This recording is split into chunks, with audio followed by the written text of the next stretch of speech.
Welcome to Not Starving Artist, the podcast. I'm your host, Brooke Benson, money coach and equity actor. I am your financial cheerleader, here to help you build your financial confidence and have power over your money. The best part, no budgeting or bi-weekly paychecks required. I went from being a broke BFA grad having weekly panic attacks about money to a financially confident, wealth-building actor and business owner. Money gets to feel fun, simple, and sexy, and I am going to show you how. Before we dive into the episode, I am so excited to share with you that my brand new online course, Cashed Up Creatives, is officially out now. Now, this course is for my artists with neurospicy brains, my bi-weekly paycheck cuties who just don't want a budget, or anyone who wants to get out of that paycheck to paycheck cycle and finally experience financial wellness. This course is for you. It's gonna help you get 3 months ahead on bills. It's gonna help you pay off debt while you still take vacations. It's gonna help you manage your fluctuating or consistent income with ease. You're gonna be able to confidently talk to your parents or partner about your money decisions. You're gonna be able to open a retirement account and invest your first or next $500. You're always gonna have surplus in your bank account, and it's gonna teach you how to ditch your scarcity mindset so you can feel abundant with money.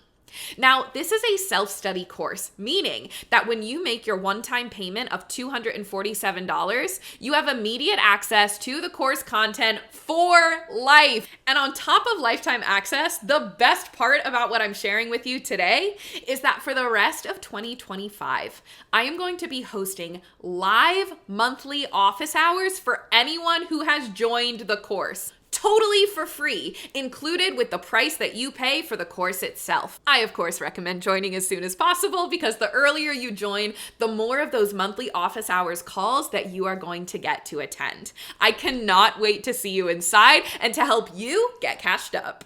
Hello, everyone. Welcome back to the podcast. Today, I am giving you the 3-step diagnostic test that is going to show you and tell you what your biggest money problem is that you need to solve. So that way, when you focus your energy on the one biggest money problem that you have, your efforts actually move the needle. We were talking about this a couple episodes ago when we were diagnosing your biggest money leak, right? And we have the 4 biggest money leaks, which are income, spending, organization, and mindset. And how to figure out which one of those it is. I was teaching a workshop recently and I brought in this 3-step diagnostic test to help you all figure out which one of these is your money leaks. Now, this is the 3-step diagnostic test that I run through with every single one of my one-on-one money mentorship clients when they first start. Within the first 2 calls, we are running this test. We are figuring out where our efforts need to be concentrated so that you can feel a difference in your bank accounts and in your money so quickly because we are focusing on the biggest needle moving problem. Okay. So if you haven't listened to the Diagnose Your Biggest Money Leaks episode, that's a great one to listen to in partnership with this episode. So the 3-step diagnostic test is going to help you figure out your biggest money problem. Now, why we do this test is because so much of your money anxiety is coming from confusion and having the thought, I don't know.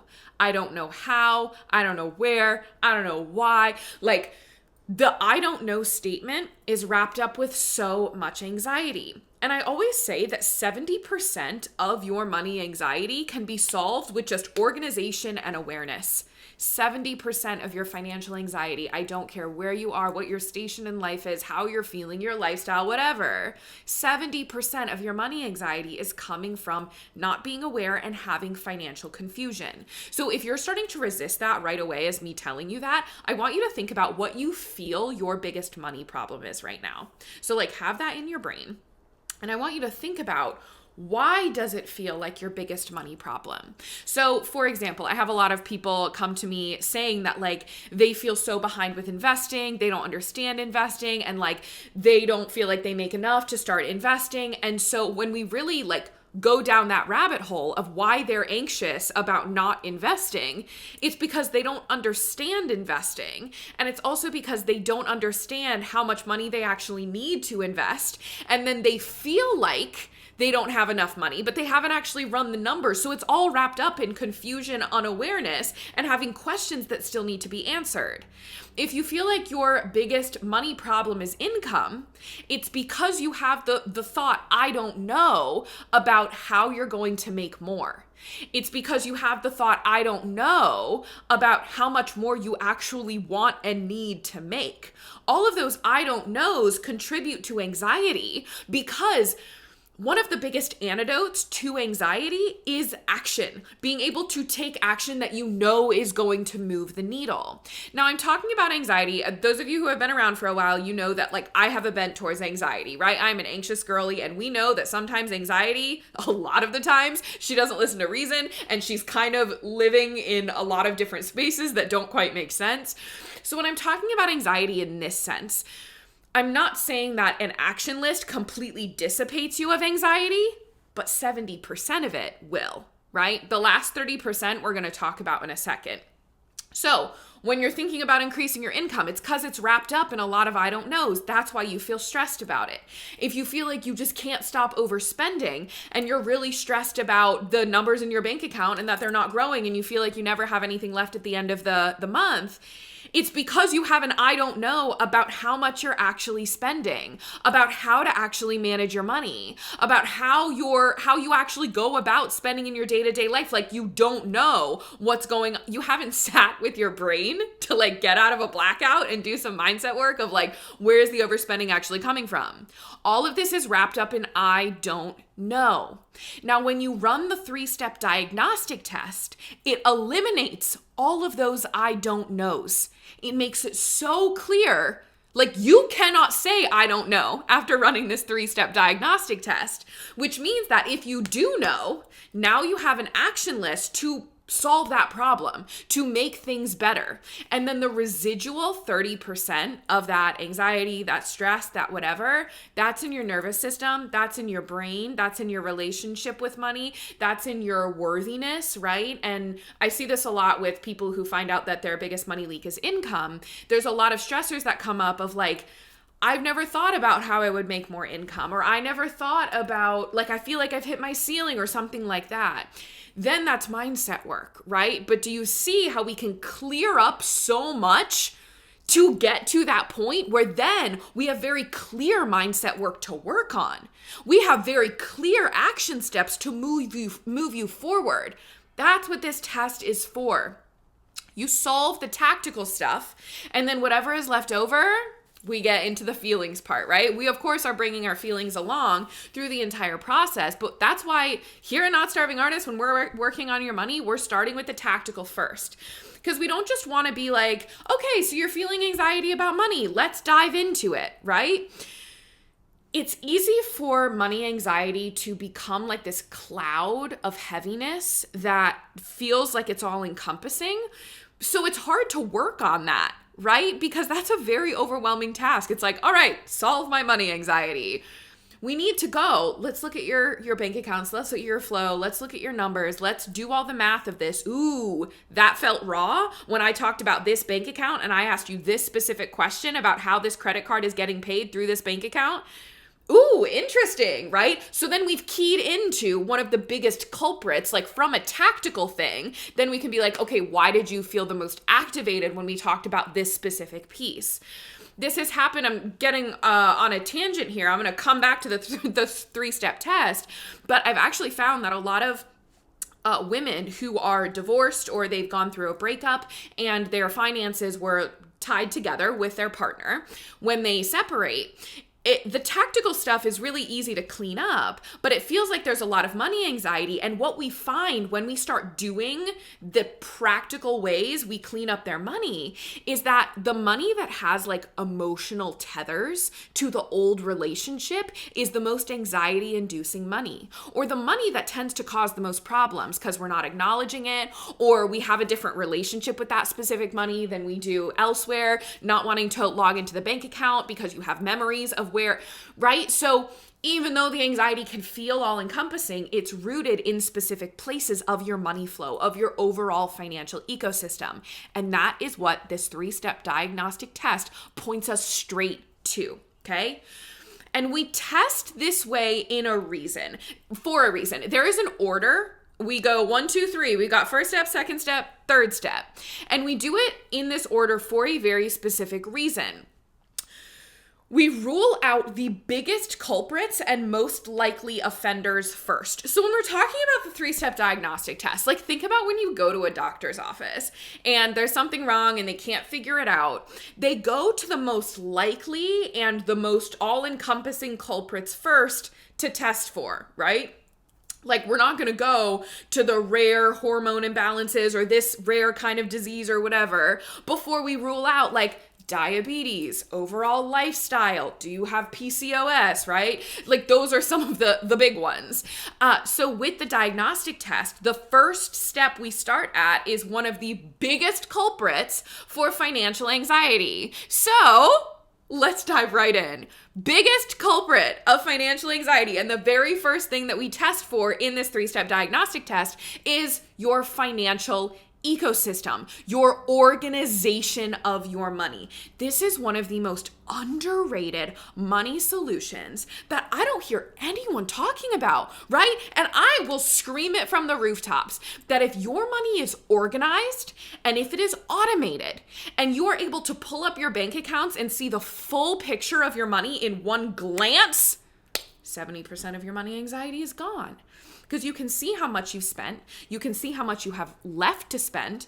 If you have fluctuating income, you can see with one glance how much money you've made that month. You don't need to pull up invoices. You don't need to pull up a spreadsheet. You can just look right at your bank account and be like, I have made X amount, right? And it's so easy to figure out how much you need to save for taxes that month because you can look at that number, type in times 0.25 on your calculator.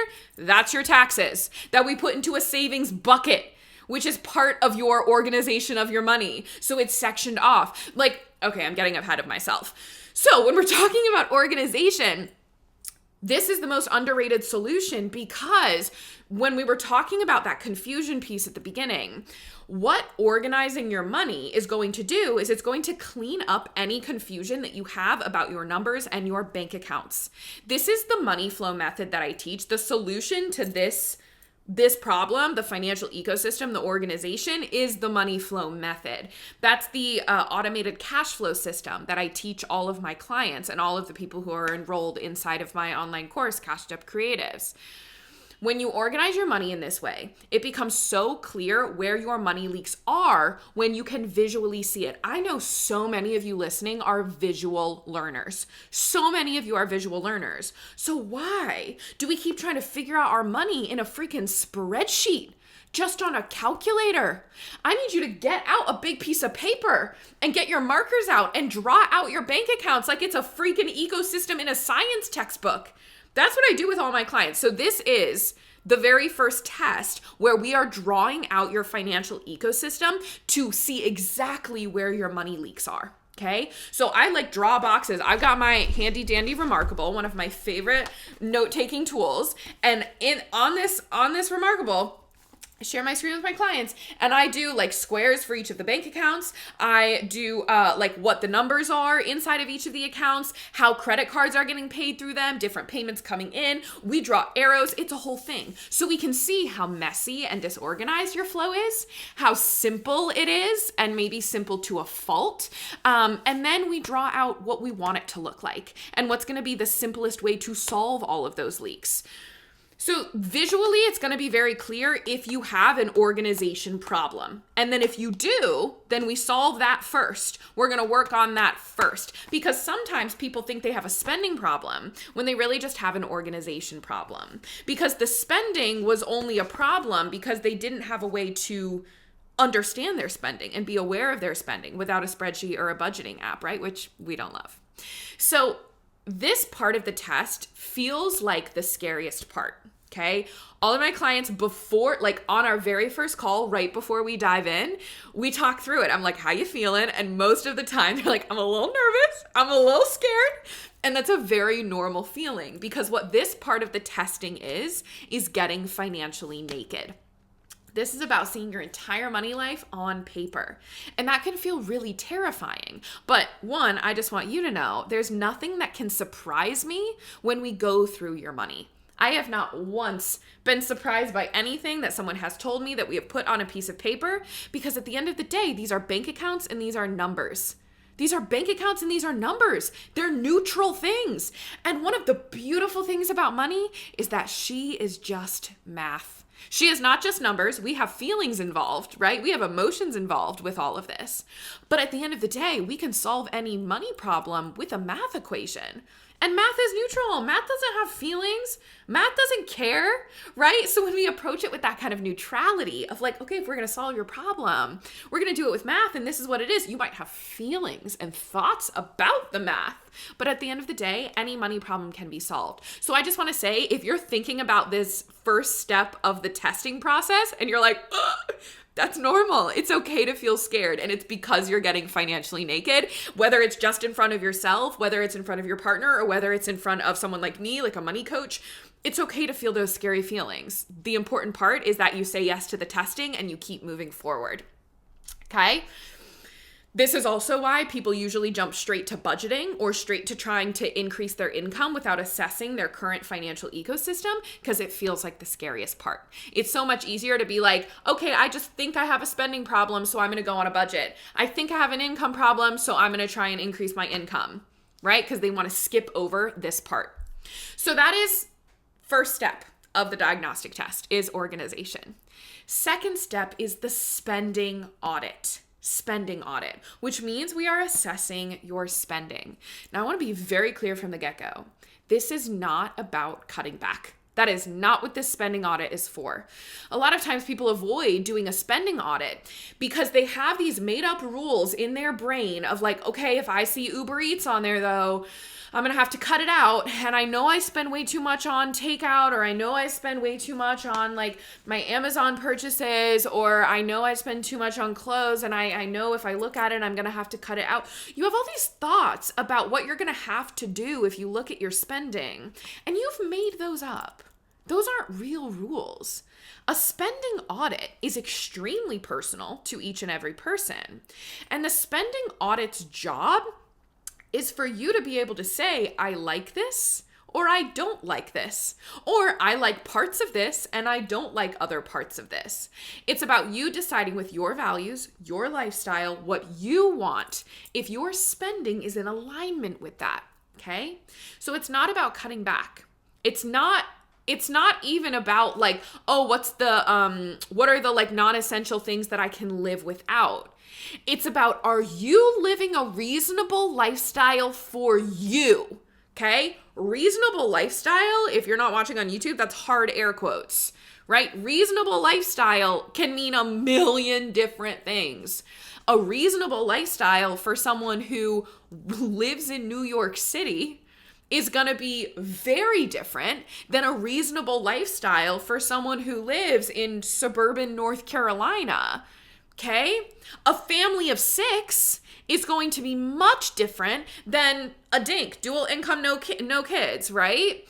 Or what's the one with pets? Dual income, no kids with a pet. I can't remember. There's another one that's about like having a dog, right? Someone with a dog and living abroad is going to have a very different reasonable lifestyle than someone who is like a lawyer living in LA. Like, there's so many different ways it can look. So to think that there's one blueprint for how spending should look is insane. That's insane, Jack.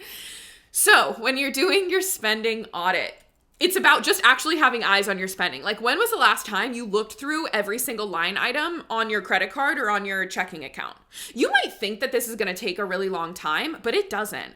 I do a spending audit every single month during my financial CEO party. And these financial CEO parties take less than 1 hour a month. During these CEO parties, I do all of my own bookkeeping in my business, 2 businesses, my acting business and my money coaching business. I do all of my personal money updates, money moving, right?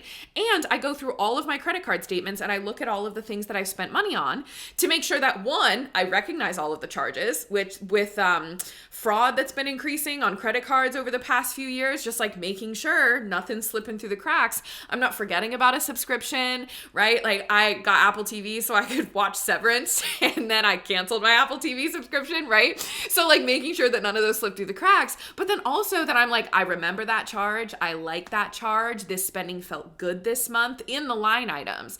And that fits inside of my 1 hour a month money date. That can fit inside your 1 hour a month money date.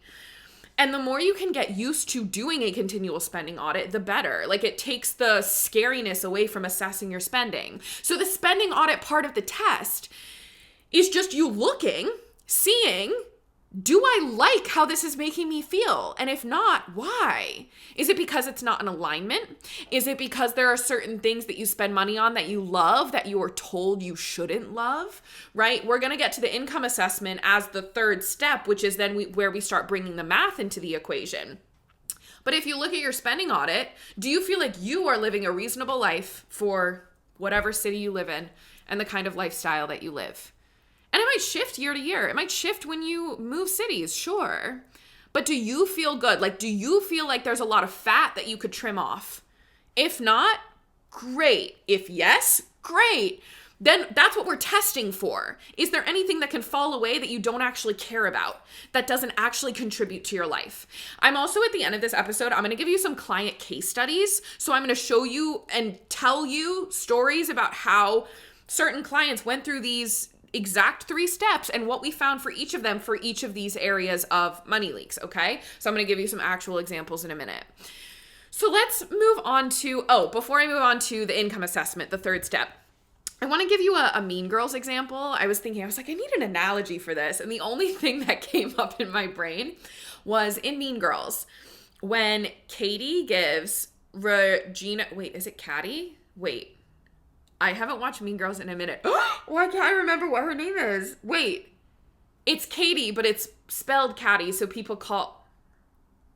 Wow, that's embarrassing that I can't remember that. Okay, well, I guess I have to have a Mean Girls movie night tonight. So when she gives Regina George the protein bar, or she says it's a protein bar, but it's really like the bar that her mom would give kids to help them gain weight.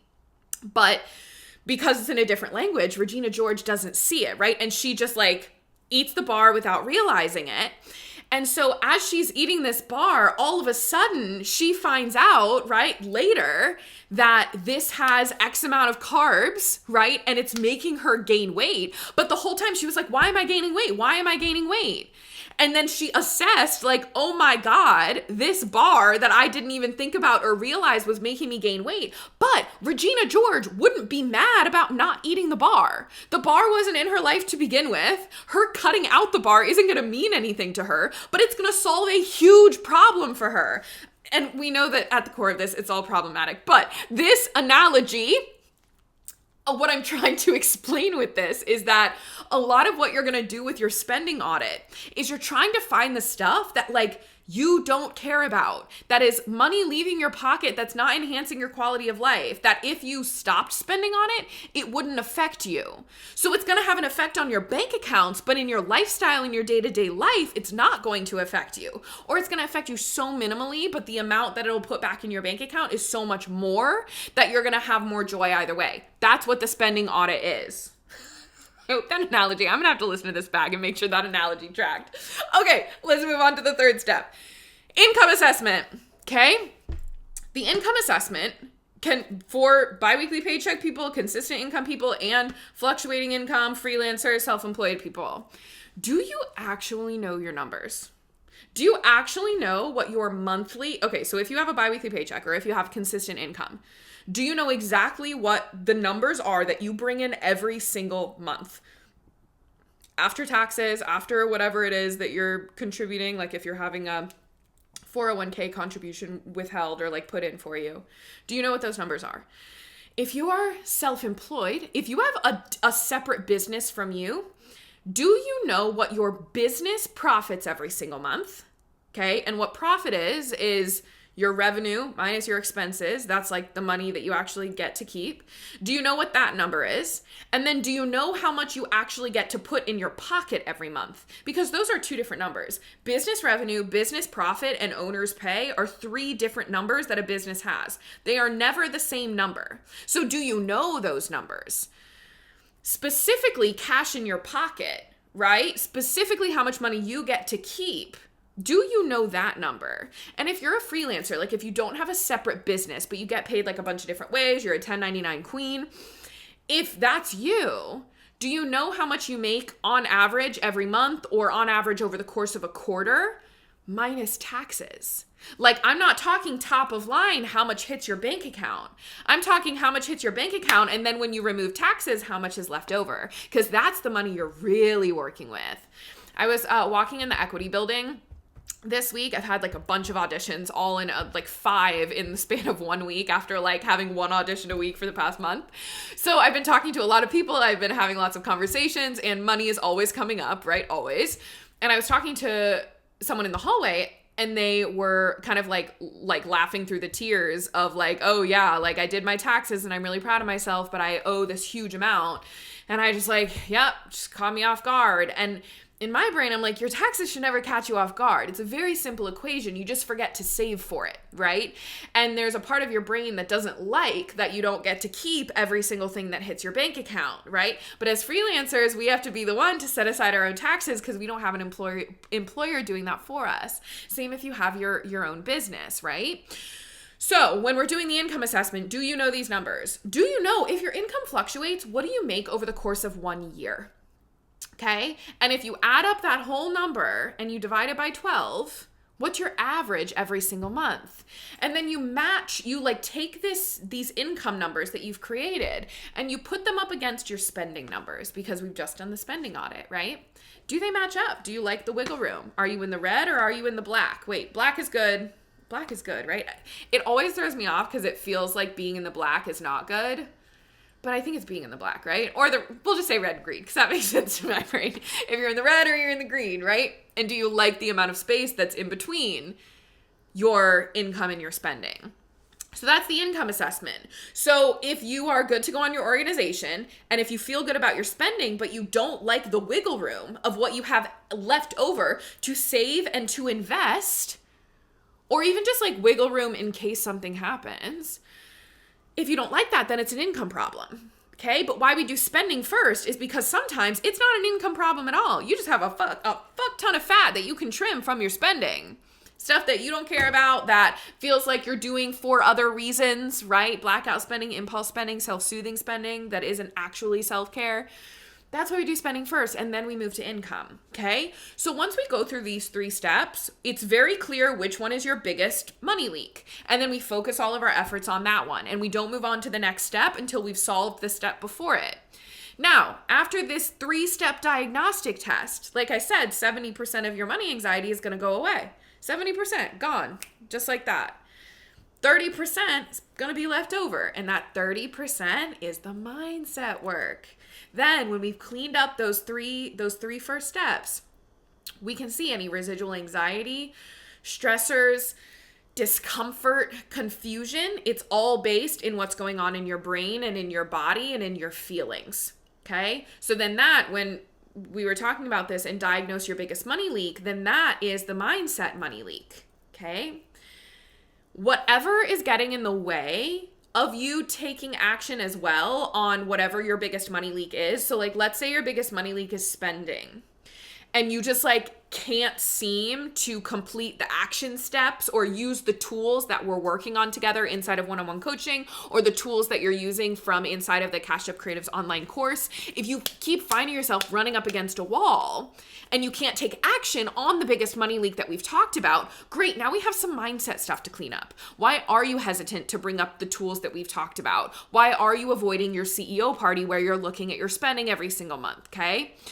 Any resistance to going through the 3-step diagnostic test to start is also a mindset thing. So if you get stalled at doing the financial ecosystem test, the very first step, and you can't bring yourself to do it, great, now we've got a mindset leak. Now we know that your biggest money leak is a mindset leak because it won't even let you go through the 3-step diagnostic test, okay?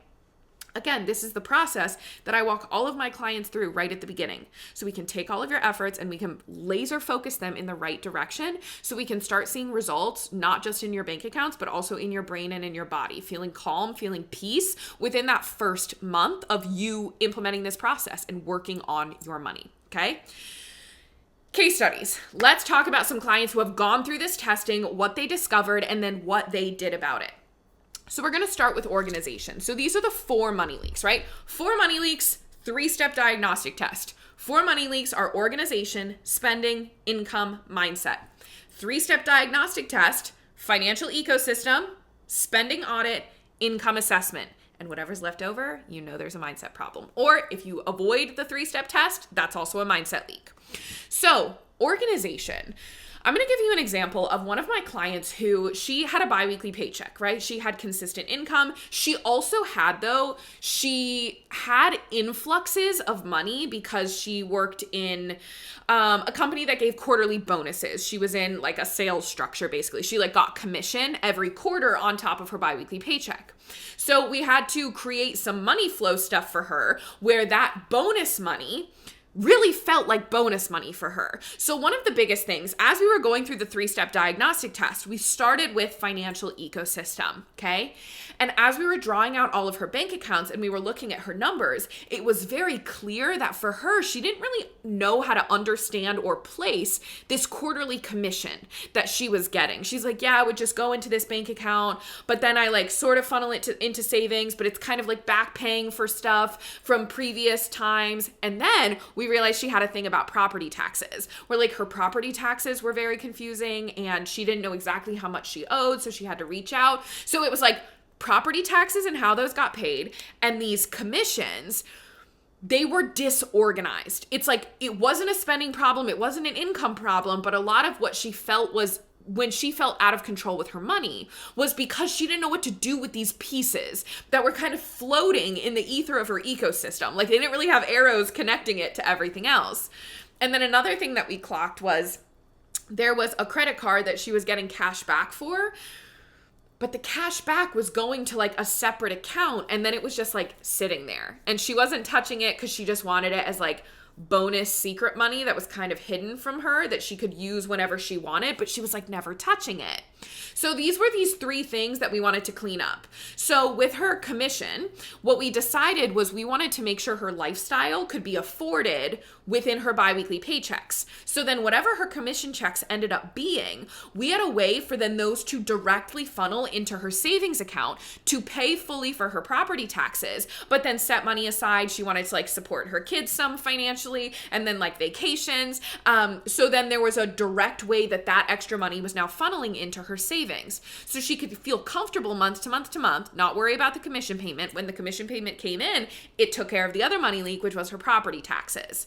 And then we gave a direct purpose to the cash back that was accumulating in that account for her. That was her joy purchase money. If you haven't heard me talk about joy purchases, that is the monthly purchase you make that's only purpose is to bring you joy. Unadulterated, delicious joy. And it could be something as small as $3 at a thrift store. It's a piece of fabric that just makes you light up when you look at it. So you hang it right by your bedside and it's beautiful. Or it could be something like a $100 day pass to a spa day, right? It could be a million things. But we decided that was going to be her joy purchase money. And she had to spend that cash back to zero every single month. So once we did that, it's we organized all of this money. We organized all of her money leaks. And then when we moved to spending, there wasn't really a lot of spending excess. Then when we moved to income, that was part of what we were doing with the organization of making sure her day-to-day life was being paid for by her biweekly paychecks. And then the leftover stuff was more interpersonal, relational, emotional stuff, right? Having conversations with her kids about money, feeling comfortable as a single mom, a single woman who was living in this world, right? Post-marriage, what that looks like with her money. And so then we dove into all of those mindset things. So we took care of the biggest money leak, which was organization. That was the stuff that made her the most out of control feeling with her money. And then that smaller thing, and mindset is not a smaller thing, but for her, then anything that was left over that was residual were those other things that we were able to work through and talk through during the rest of our coaching time together. So now let's move on to a spending example, a spending leak example. So I was working with another client and she works in the artistic world, right? And so she would be going to set a lot of days. She would be going to work in at the studio a couple of days, and it was pretty fluctuating when she would be working, when she wouldn't, right? Like, we all know the artistic industries, it ebbs and flows. But when she would go into work, because of where she was located, she was taking Ubers most of the time or Lyfts most of the time to set, to work. And what was happening was when we went through the 3-step diagnostic test, we cleaned up her money a little bit, like her organization. We automated a debt payoff plan for her. We were setting up her money flow method, but it wasn't like a huge heavy lifting. We got that set pretty quickly. And then we moved on to the spending, and we realized that these Ubers and Lyfts were eating up a huge amount of her money. And especially because her income was fluctuating and she didn't have her on-deck buffer built up yet to support her during the lower income months. It was a lot of those things, and then takeout and eating out that was kind of eating up a huge amount of this discretionary spending that she had. And when we looked at that, it didn't feel good to her because it wasn't in alignment with what she actually wanted. Like, she wasn't actually getting joy from the takeout and the eating out that she was doing. The Ubers and the Lyfts was just because she was tired all of the time, right? And she didn't want to take the bus. But what we did was, because we were looking at this spending audit and a lot of her spending didn't feel good to her, we decided what her new numbers were going to be, what her new spending was going to be. Again, we don't do categories of spending here at Not Starving Artists. What we do is we give you an overall number to spend freely however you want during the month. So then once we did that, we did the income assessment, right? We realized that there were some income up levels that she desired in the future. The biggest leak was spending, and then the secondary leak was income. Okay. So then she started working on some new ways to create income, especially when she was in her lower income months for her artistic endeavors. So then there was mindset stuff that started to come up when it came to taking action on the spending audit testing that we did, right? Where we needed to get clear on why she was even doing all of this money work in the first place, right? Because it was going to take effort to shift her lifestyle and figure out how to have more time in her days with a busy schedule so that she wasn't so tired that she couldn't take the bus, right? Because when we were looking at the numbers, like, if you're taking an Uber to set every day, right, that's basically like wash it out the paycheck you're making from going to set, right? So we had to do some mindset work on, like, what's the big picture? What do you actually want? Like, clocking into that. And then also getting clear on, like, when she was making spending decisions that then she looked back on and didn't like, what was happening in that moment? So that was a lot of our coaching calls, is really diving into each of those micro moments to figure out what's actually happening in your brain so that we can figure out solutions and game plans for the next time you come across that same situation. So she was able to eliminate some of that spending to give her some more wiggle room as she was looking for more income increasing endeavors to support her artistic life so that she could continue to easily pay off the debt with an automated payoff plan. Okay. So now let's move on to income. I had a client who she was in the process of moving to New York City, and she is an artist and she is also in the fitness space. And so for her, when we started working together, she knew that this move was coming, and that meant that her income was going to go to zero, right? Because when she was leaving the city she was in, her income was going away, and then she was going to have to figure out new income when she got to the city. So it was very clear from the very moment we started working together that that was her biggest money leak. It's like, okay, I'm going to have zero income for the foreseeable future. Here's when I expect to have income again, but right now I'm kind of like floating, and I need to not be stressed and also have a game plan. So because of that being the income problem, we did two things.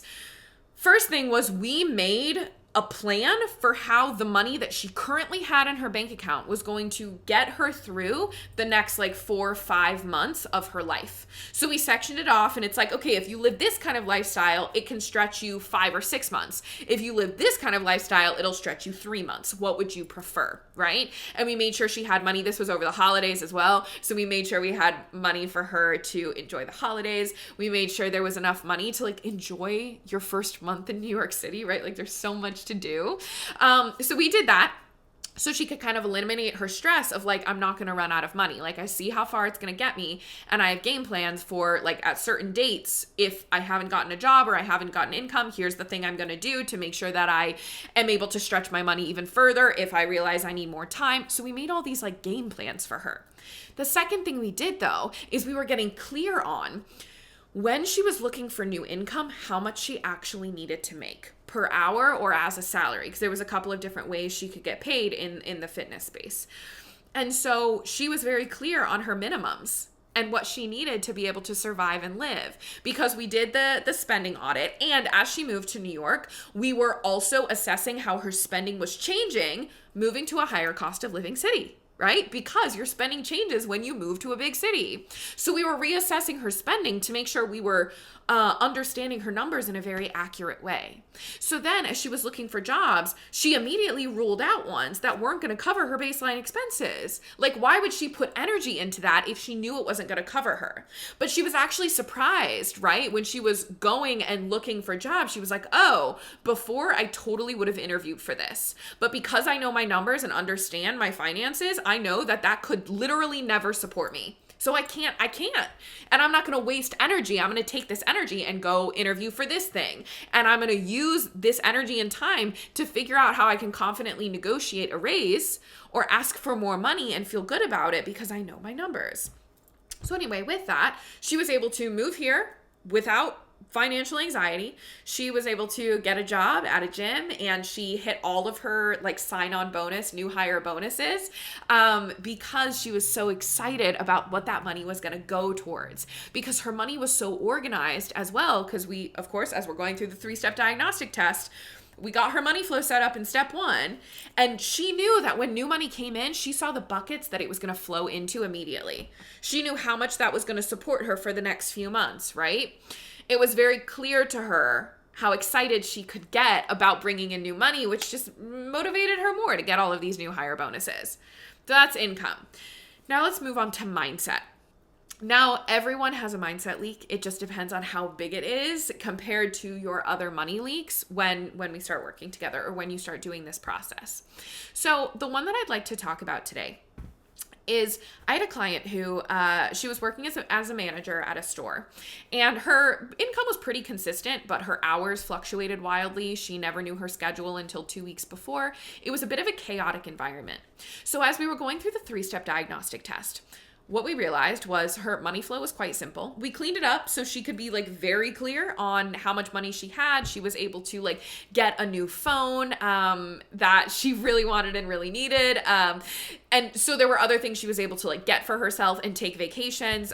She went out of the country to go like participate in this big celebration. And she was able to do that because she had sectioned off money for it inside of the money flow. So we did that. We did her spending audit, and we realized that her baseline expenses were actually quite low. So she was fine with, she was living a very reasonable lifestyle for where she was. And then we did the income assessment, and her income was fine, right? Compared to her spending, but she was still she had stress, and she had like discontent, and she kind of felt out of control with her money. And she knew she wanted to move into her own place at some point. She was living with a family member at the time, and she knew she wanted to move into her own place at some point. So that was kind of where we started. But what we realized going through the 3-step diagnostic test is that she didn't actually have an organization issue or a spending issue or an income issue. It was how she was making money that didn't feel good to her. And she was maybe going to start a business, but she also maybe wanted to move out of the country. She also maybe just wanted to like live the same lifestyle but by herself. Then all of these questions started coming up. So we made the money piece a non-issue. And I was like, okay, with all of these different scenarios that you want to try and explore and see what comes up with, I want to make sure that your money can support you in that exploratory phase. Because at the end of the day, the whole reason we do any of this money shit is so that you can live your most expressive, expansive, authentic lifestyle that you feel you were put on this earth to live. And that's going to look different for every single person. So for your money to not only be a non-issue while you explore that and discover that, but for it to be an active supporter of you during that, I'm getting chills. That's why the fuck we do this money work. That's why we want high numbers in your bank accounts. That's why we want to invest. That's why we want to save. That's why we want to love spending. That's why we want to not feel weird about parting with our dollars, because it's going to help support you in exploring and doing what you were put on this earth to do. That's the whole point. Okay, so what we did with her was most of our calls were just focused on mindset and emotional work. We were really diving into like, what do you actually want? I was giving her tools, exercises. We were talking through things so that she could then take her money and like go on a trip and decide if this place was a place that she wanted to live. When she wanted to put in her 2-week notice, exploring starting a business. Does that feel good? Did that feel good to make money that way, right? There were so many things that we were exploring that were money adjacent, because money pointed us to that. But it became very clear that it was about how she was bringing in money and how money then got to support her. That was the real money leak that we needed to focus on. And making sure that then we had money in the bank account for her to move if she desired to move. Having that broker fee, having those upkeep costs, having that security deposit set to go so she could be fine. We like got rents in the area, what that would cost, and we ran all the numbers. What it would look like for her to move to a different country, to sell her car, to keep her car. We ran all of these math equations because she had all of these paths in life that she could maybe go down. So we put a number to each of them and made sure she had money in the bank so that we clear up the fog of confusion, the fog of money anxiety, because it wasn't actually about money anxiety. It was the anxiety or the stress or the confusion of like, I know I might want to do something new next, and I don't know what that is. That didn't have anything to do with money. I mean, it did, because once we made sure she had the money to support her no matter what path she went down, she was able to start exploring, able to start knocking things off the list, moving things up to top of the priority list. She was able to start really understanding her intuition and her gut feeling. All right, so that's how the mindset leak can look and manifest. Okay. So that's the 3-step diagnostic test. And I also want to say, when you're listening to this episode, you might have thought you had one specific money leak, but it actually turned out to be a different one as you go through this process. I also want to say that if you have a business, your business might have one specific money leak, but your personal life might have a different money leak, okay? So these are all things that we discuss and talk through. If you are in money mentorship, we diagnose the leaks for your business and your personal life. We figure out like what you think is the problem, but then what's the actual problem, so we can solve what the actual problem is. And also, you can DIY this 3-step diagnostic test inside of my course, Cashed Up Creatives. So I have videos on all of these different areas, so you can run yourself through a version of this 3-step test. Or if you want more accountability, if you have a higher level business, if you have a more of a focus on mindset work, that's what Money Mentorship is for. If you're interested in a Money Mentorship, my private coaching container, you can book a sales call. That link is in the bio, or in the show notes, link in bio. But then also, if you want to learn more about the course and join the course, you can find that in the show notes as well. All right, everyone, happy testing. I'll see you next week. Thanks so much for tuning in. Come join me on Instagram for more on how to build a simple, sexy relationship with your money. My Instagram handle is @NotStarvingArtists. And if you want to dive deeper with me, head to the show notes to learn more about one-on-one coaching. If you love this episode, subscribe, leave a review, and share it with a friend that you want to get rich with.